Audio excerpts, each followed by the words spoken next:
আমরা আজকে annual general মিটিংয়ে 4টে প্রস্তাবটা পাস করলাম।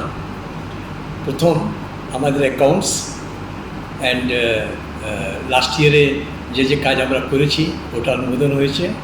সবাই সর্বমতিতে অনুমোদন হয়েছে, সবাই অ্যাপ্রিসিয়েট করছে যত কাজ আমরা করেছি। তারপরে আমরা ইনফ্রাস্ট্রাকচার ডেভেলপমেন্ট জন্যে যে কাজ করতে চেয়েছি ওটা একটু আমরা বললাম কি এরকম কাজ করতে চেয়েছি কি আগে যে বছর আসবে আমাদের ক্লাবের ইনফ্রাস্ট্রাকচার এরকম রেডি হবে কি আমরা নতুন প্লেয়ার, নতুন ছেলেরা মেয়েরা সবাইকে একটু আগে বাড়াবার চেষ্টা করব স্পোর্টসে, not only football, cricket, hockey, volleyball, kho kho, all kinds of sports, athletics. এটা আমাদের একটা ইচ্ছা আছে আগে করবার। থার্ড, আমরা এটা ফাইনাল করলাম কি আমাদের যত লোক আমাদের ছেড়ে চলে গেছে ওদের জন্য আমরা 1 মিনিটের সাইলেন্সটা করলাম কি ওনাদের আত্মা শান্তি পায়, এই জন্যে সবাই দাঁড়িয়ে ওনাকে শান্তি প্রার্থনা করলাম।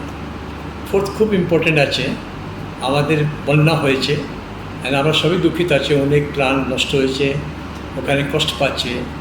আমরা চাইছিলাম কিছু করবার। ইস্টবেঙ্গল ক্লাব সবসময় দাঁড়িয়ে আছে মানুষের সঙ্গে, মানুষের ক্লাব, মানুষের স্বার্থের জন্য আমরা সব কিছু করতে রাজি আছি। আমরা ডিসাইড করলাম কি অ্যাটলিস্ট স্মল ডোনেশন ওর 15 টাকা, 15 লাখ টাকা আমরা চিফ মিনিস্টার রিলিফ ফান্ডে ডোনেট করবো বন্যার জন্য। যদি দরকার পড়ে আগে কিছু আমরা সাহায্য করবার জন্য সবসময় প্রস্তুত আছি। ইস্টবেঙ্গল মানুষের সঙ্গে দাঁড়িয়ে থাকবে, সবসময় মানুষের জন্যই কাজ করবে।